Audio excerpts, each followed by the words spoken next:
Hello there, I'm Scotty. You're not. Welcome back to Scotty's To Be Summer Spectacular, and we're talking about status update or status update for you people over the seas. I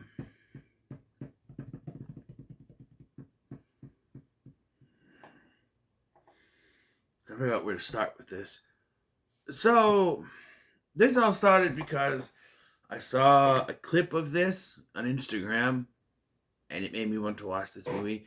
I wasn't say grow up. I didn't grow up. I was an adult, but in my young adult days, I would still watch channels that I grew up like Nickelodeon, Cartoon Network, Disney Channel, and I really liked this show called Austin and Ally, which stars Ross Lynch, who's the star of this movie. And so that was one of the reasons why, because I felt like after he left Austin and Ally, he just started focusing on his music career, which is fine. He hadn't done much, but I guess he did do a movie. This feels like I'm not gonna do it because they sing Bruno Mars's "Locked Out of Heaven" in this, so it makes me feel like I've been locked out of heaven. No, this feels like it was a Disney Channel original movie script, a DCOM script that Disney said no to, so the writer took it to another studio who told him to make it more serious, and it became a PG-13 film. Except for 3 points in the film that feels like it was engineered for that Disney Channel script, and they don't work at all. So the story here is that Kyle, played by Austin Moon, played by Ross Lynch, is new to Connecticut. The basic plot of this makes it feel like they saw Johnny Tsunami. He goes from California, where he's like a surfer skateboard dude, to Connecticut. Although they don't do the whole "we have lots of snow here" stereotype like they did in that. But anyway, and because his parents are getting separated. So there's an incident with a bully where his phone gets broken, so he goes to see the fat Jewish. Yeah, he's called the bearded guy, but it's just the fat Jewish. That's all it is. Gives him a new phone as an app called Universe. That's YOU Universe. That basically controls his life. Every time he posts a status update, that comes true. So he uses that to his advantage. Now, if that doesn't sound like a cookie cutter Disney Channel original movie plot, I don't know what does. I mean, literally, they did something similar with Zendaya in Zapped, where she could control all the boys in her school. It was an app thing. So maybe, and this, see, that was 2014, I want to say. That came out. So maybe this is 4 years later, and they saw that and they went, you know what? That one didn't do very good. Yeah, that movie bombed on there. It wasn't not very much watched. They tried to, I remember with Zapped, they tried to get people to watch it by saying, after Zapped, you'll get the very first episode of Girl Meets World. That's why I watched that movie. I didn't care for it. I wanted to watch Girl Meets World because it's a sequel to Boy Meets World, so that's what all I cared about. And the movie's unmemorable. Except for having Spencer Boldman in it, who from Lab Rats. Good show, by the way. But, well, started out as a good show. Then we got Bionic Island and whatever that crossover thing with Mighty Men was supposed to be. Anyway, so yeah, it feels like it can apply. And then when you look at the cast, it's made up of Disney and Nickelodeon actors. You got Ross Lynch and Olivia Holt are the leads. Harvey Gillian in What We Do in the Shadows, but also he was Uncle Blobbin, or Cousin Blobbin, on The Thundermans, right? Breck Basinger was also a Nickelodeon person. Osric Chow, who was in a Nickelodeon movie. Greg Sulkin, he was in, I'm talking about Osric Chow. He was in, if you want to know, that movie with Victoria Justice, the Halloween movie, with the kid from Bad Grandpa. Vindaloo. I don't remember I can't remember. Fun Size. There it is, Fun Size. And then Greg Sulkin, who was Waverly Place, and Wendy McLennan Covey, who could be a Disney Channel mom. Rob Riggle is in this, which is not really Disney Channel, and he's playing against type because he's not the cocky asshole character he usually portrays in movies. He's very different. Yeah. The cast is very, like, of the time teenage actors, although they were all over 20, but, you know. But, yeah, so that gives it a strange feel. And the fat Jewish is also there. But, yeah, so like I said, the movie started, and it's sort of in median res, where he's like, "Hi, I'm Kyle, and I'm popular. Oh, by the way, I don't play hockey." And then we flash back to whatever. And so he's new to school. He's skateboarding in school. Ooh. No one ever yells at him for that, by the way. He just does it. And right away, I have a problem with this script because, like, he asks the popular jocks, "Hey, do you know where room 23 is?" And they tell him the wrong directions on purpose. There's no reason for them to hate him. There's no reason. Like, he's new. They don't know him. And they automatically treat him like shit for no reason other than these are your bully archetype stereotypical characters and they have to act like that. There's no reason for them to act like that at this point. They don't know him, they never met him. They just have to because that's how they're written. Bit of an issue. But he meets Olivia Holt's character, Danny, and immediately is smitten with her. Right? I'm like, okay, this is a change. It's not the most popular girl in school. It's normal, average popularity student. She's not on the popular spectrum. She has a gay best friend, which, oddly, I feel like would be more expressed in the Disney Channel version of this. Or maybe he wasn't even gay at all in that, but he's barely in this as a thing. Really? Kyle introduces himself to Danny, and as soon as he does, this guy has a problem with Kyle, and that becomes a thing throughout the film. No. So the bullies, for no reason, break Kyle's phone, which leads him to going to the mall to this kiosk to get a new one. He wants to get it fixed, and the fat Jewish is like, I'm just gonna keep calling him. Fat Jewish is like, no, this is broken, it's done, it's gone, and gives him a new one with the app called the Universe app, which we find out that if whatever you posted the status update comes true. So he posts that he got a new car from his dad, and he does, and his mom says, you can't drive it because you need to find a way, get a job to pay for gas first, which he never gets a job, but still drives the car in the movie later. So, I don't know. Yeah. And we see that the parents are going through a divorce or separation at this point, and they have problems, of course, and it's of course made to look like the mom is the bad guy, but then you find out things later. The sister, played by Brec Bassinger, it's clear they didn't want her to be stereotypical, I'm your sister and I don't want to be around you type character, because she does support him throughout the film. She goes to his hockey game, she's at his performance later, just his chorus performance thing later.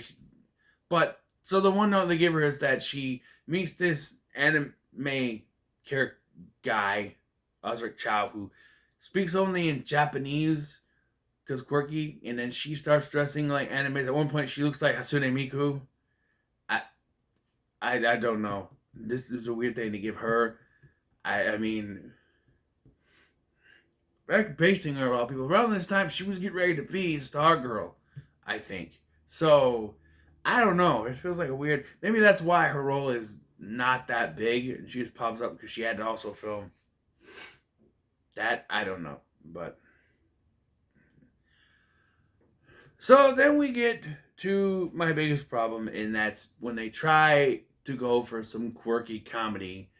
There's 3 different times this happened, and all I have to do with the act not working correctly, or working too correctly in this case, as to get closer to Danny, he types of status update that he can sing. But he says that he was classically trained. So instead of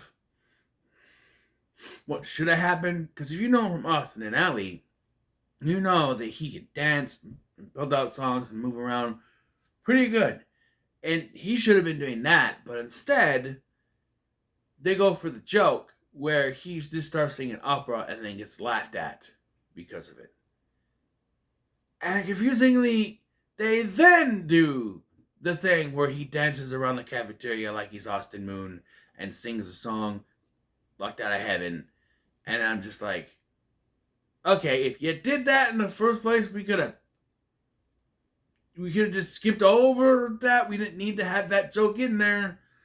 I don't know why that was in there. It wasn't funny, and it doesn't work. And we gotta go through this quirk 2 more times. Yeah. So, yeah. And so throughout the film, he meets Harvey Gilliam's character and becomes friends with him.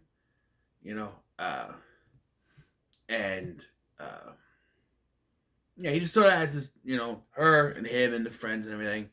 And then he decides he wants to get a little cocky with it. And he's sick of Derek, which is Greg Sulkin's character. So he decides to try it for the hockey team and posts a status update that he knows how to skate.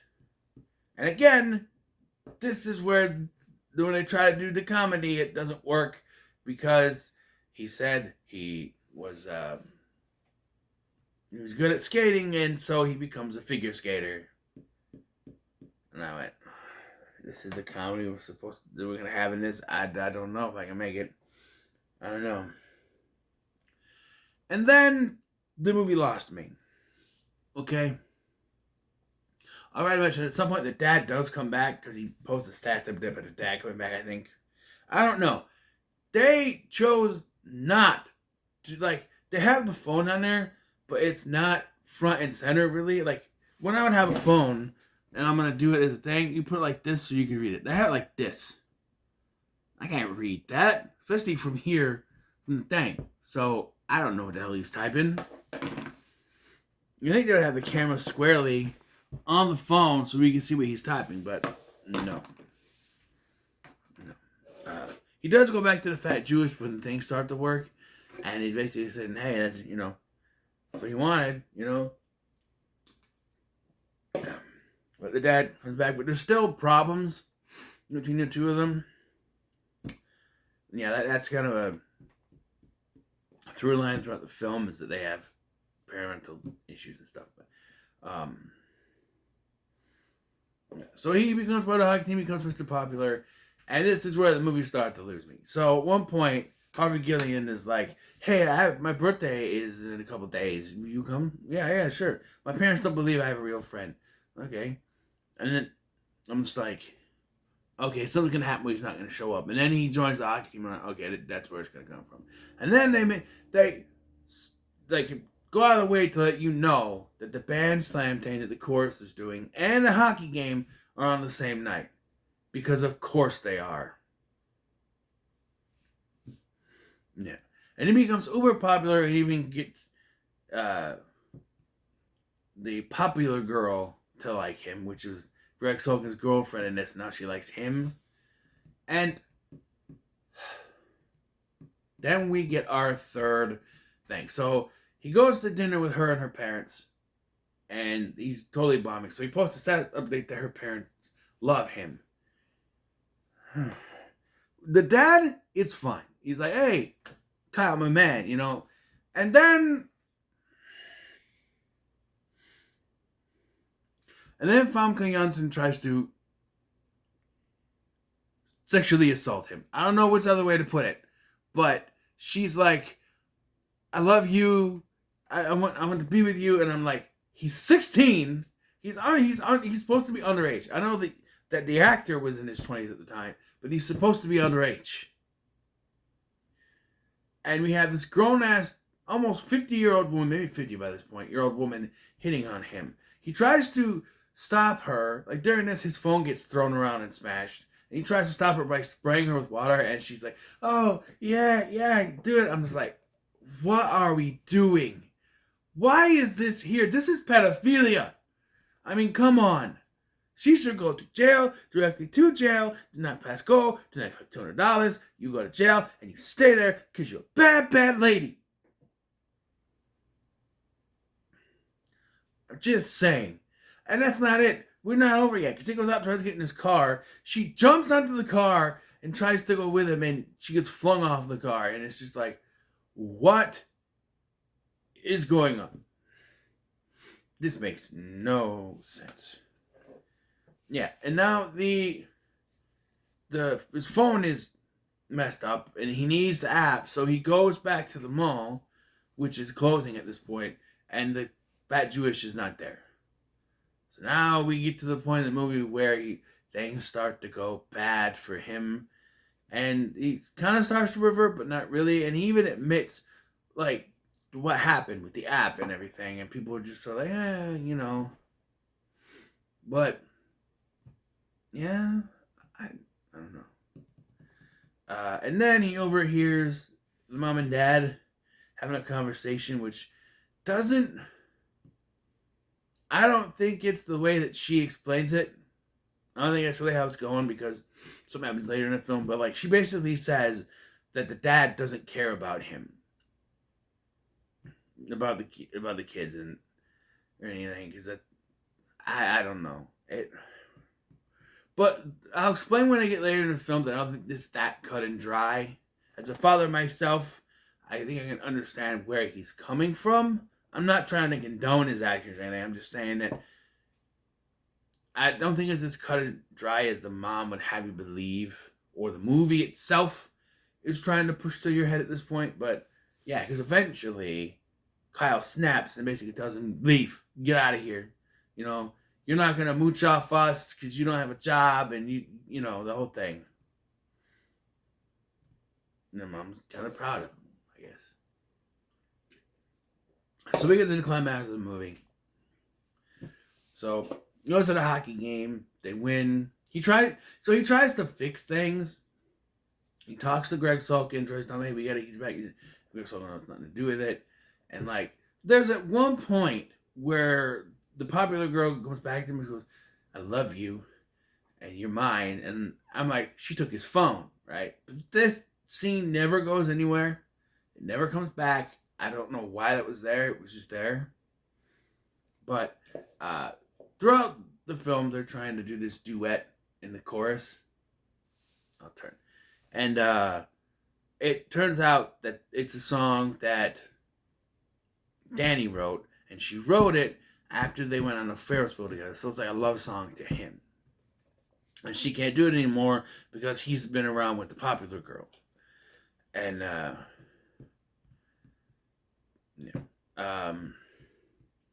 so instead, they're going to sing a different song. I don't remember what it was. I forgot. Hallelujah. I don't know why he was saying that, but I also like John Michael Higgins as the chorus teacher. He's kind of funny, but I like the actor anyway. So he kind of makes the match. He goes to the hockey game. They win. And then he goes to the chorus thing. And the only thing I don't like about this is that there's two things. There's the beginning and the end. But they show him getting the guitar and going back there because they have him in the gay guy makeup, basically. And then they play it off like it's supposed to be a surprise that he shows up playing the guitar. And I'm like, well, I understand we needed the scene where he kind of made up with that guy, but not really. And he could have had it done afterwards, where it's like it's supposed to be his big thing where he makes it up to everybody, And again, I point out his sister is there, his mom is also there, and then the dad shows up during this. And I went, that tells me he does care. He does care. There's something more behind this facade of, pretending to not care. There's something else there. Like, he does care. It's not just, cut and dry like the mom would have you believe. So they sing the duet, and then she's like, what are you doing? Why'd you do this? And he goes, I you know, basically tells him they like certain stuff. And, but then they do something weird, which as soon as this is done, he gets the app back. I got my life back, and then she runs off. And I'm just like, is that supposed to be symbolism? Like he got his life back because he fixed it, but then that's there. There's no real conclusion with the app either. Just he clicked it and he's got it back. If anything, he should have clicked no and got rid of it. I don't know, but yeah, I don't know why they did it like this. They look like they're about to kiss, but don't. And the only thing I can think of is that they wanted to end the movie with that, and they weren't done yet because they go outside and he's congratulated by everyone, and they take a picture with his family, and then his dad comes up, and this is where I really realized what was going on with the dad is that he's like, I'm gonna take off, I'm gonna go on a road trip, kind of clear some things up, take care of them, and that's when it hit me. I went, he cares about his kids. The problem is it's not that he doesn't want to be with them. He doesn't want to be around. It's that he knows he can't provide for them. He can't take care of them. And he'd rather them be somewhere where they can be provided for, can be taken care of, like their mom can do that. That's what I'm getting from this. And so I understood this character's motivation and why he was. So he knows that he's a jerk and can't take care of his family, and yeah, you know what I mean. So then we get a walk down the school hallway where he's now pretty much popular. People talking to him and everything. And then Danny walks by, and he reconnect. This was earlier, I guess. He reconnected with Harvey Gillian, but here she walks by, and he's like, I'm glad I met you. And she comes back. She goes, I'm kind of glad I met you too. And then they kiss. I'm like, it's about freaking time. You know, because usually in movies like this, there's something in the middle. Maybe they did it on Ferris Wheel and I missed it. That would have been the first time to do it. But, I don't know. There's an almost kiss or something. You know what I mean? Like, in the High School Musical movies, they do a little teasing at the end of the first one, and throughout the second one, they're constantly teasing that they're going to kiss before they actually do. I always thought that the second one was a little too much with that. They do it too much, like they're about to, and something interrupts them. It's like, okay, it maybe one or two times, but like, I mean, like the end of the last one, and maybe once here at the beginning, but to keep teasing it.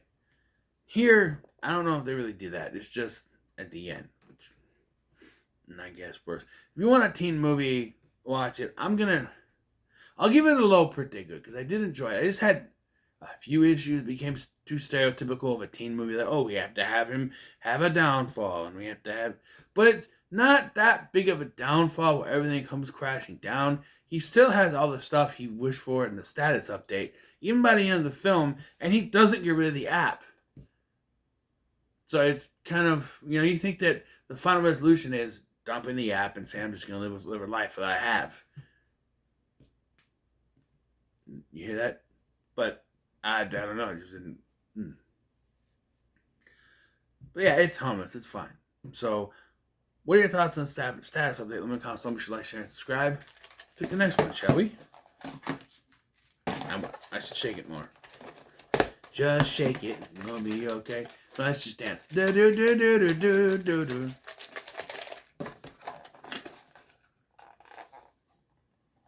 Two in there.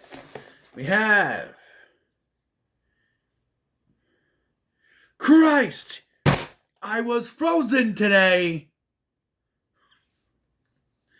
Suburban Commando, which means I get to talk about Hulk Hogan.